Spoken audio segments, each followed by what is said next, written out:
And now back to TSPN News with Tom Slivick.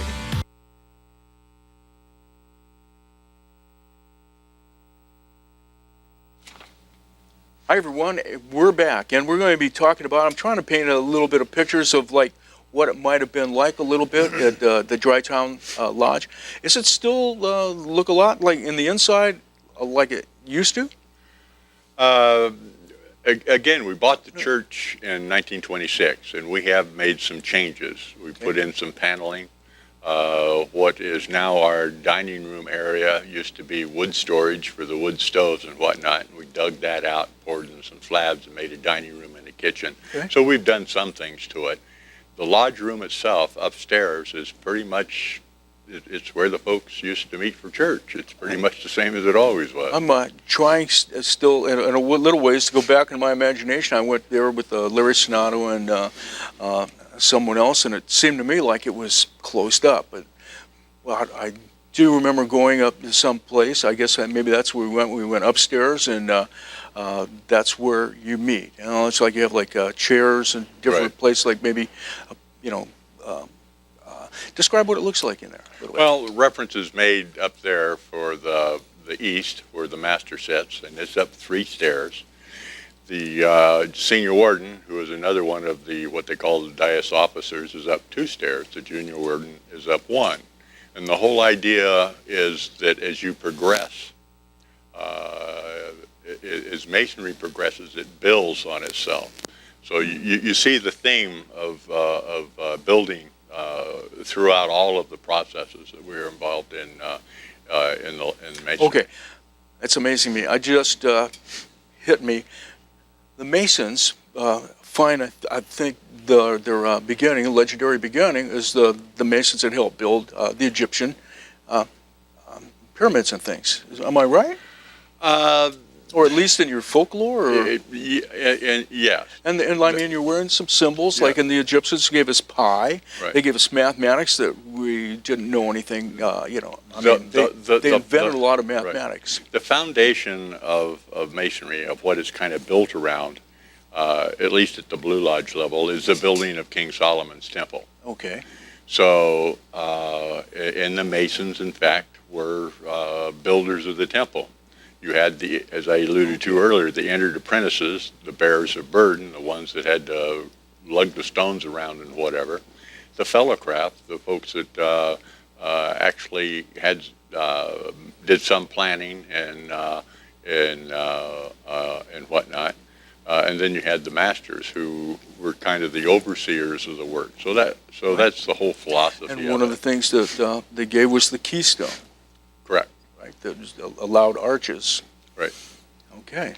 So I'm glad that jogged my memory back there again. And well, if you probably remember, most recently, the cornerstone laying at the new arena there in Sacramento. Okay, right. The Masons did that. And what I found out was a bit of a surprise to me is the reason the Masons were invited to do that is the first grand lodge, the first grand temple, was on that site. So when they tore it down and they started to erect the other building, someone said, hey, this was the first site of a grand lodge in the state of California. Wouldn't it be neat if the Masons laid a cornerstone for the arena? So that's what happened. That was just a few months ago. Well, that's great. So really rich history that goes way back, you know, way back. So that's great. But we're talking about 150 years, and, you know, bring us up to speed. You had mentioned like the things that you do for the community and your community involvement. But I guess before we get that, it's kind of interesting because you don't live in Drytown. No. And you had just told me a lot of your members come from outside of the area, and tell us why they do that. It's a drawing or an alluring, if you will, of the history of, first of all, of the foothills, this whole area, then of Drytown Lodge specifically. Probably speaking a little bit out of a turn. When you go to a larger lodge, you see little groups of people over here, little groups of people over there, and maybe you want to call them cliques or whatever. Drytown has a clique as well, but there's only one, and everybody belongs to it. And that is the strength of our lodge. Everyone shares, everyone works hard and contributes to it. Probably the most significant thing. As indicated earlier, the reason we were able to put the history together for the first 150 years is we have the original Tyler's registers and Secretary's minute notes back to the beginning, back to April of 1865. We have all of those records. They were in a cabinet inside the anteroom, just outside of the lodge room. And here about 2 or 3 months ago, somebody said, you know, that's our history. That's everything. Let's buy a fire safe. And so everyone says, okay, how are we going to finance that? And the guy started off, says, well, I'll give $100. Then another one, and another one, and another one. And within 2 meetings, we had $2,200 donated, which was enough to buy the fire safe. And so we take delivery of that later this month. Okay. What are in some of those records in the minutes? Like what went on at the meeting? Like what you were discussing and what was important? What were some of the things that were important? In the early days, the minute books were large bound volumes, and the secretary actually sat down and hand wrote everything that happened in the minutes, similar to what you would have at, say, a city council meeting where the clerk would take minutes of the proceedings. Right. There was also another book called the Tyler's Register. The Tyler is like the outer guard that sits outside the door when the meeting is being held, and everyone who goes in has to sign the Tyler's Register, either as a member or as a visitor from another lodge. And so we have all of those books that go clear back to April of 1865. And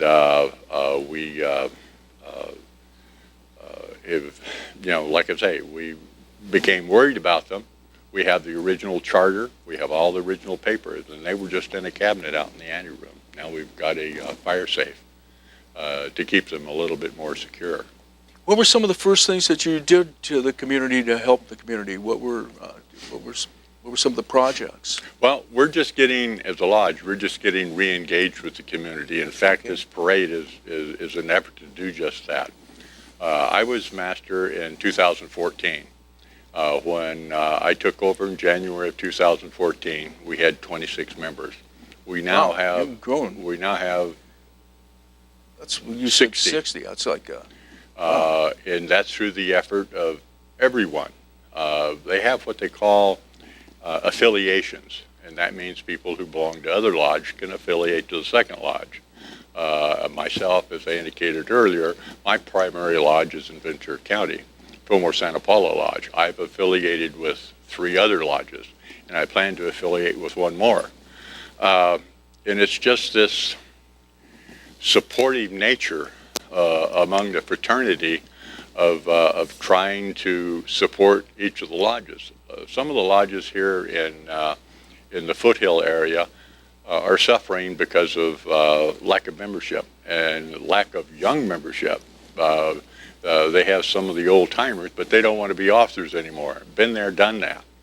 So we're trying to support each other until we can, each of us, build up a body of younger men who we can pass all this on to. So you do that one-on-one. What is it that you look for in a young man to tell him, hey, this is a great thing because you could learn this or that? Or back in the day when I joined, the motto was, ask one to be one. Now, if I wanted to be a Mason and you were a Mason, I would have to come to you and I would have to say, what do I have to do? I want to become a Mason. Then you would assist me. But if I didn't make the first overture, it isn't going to happen. Right. That's no longer the case. If we observe somebody within the community that we consider to be of good moral character and a good standing in the community, we can say, have you ever thought about joining the Masons? And a Mason can make that overture.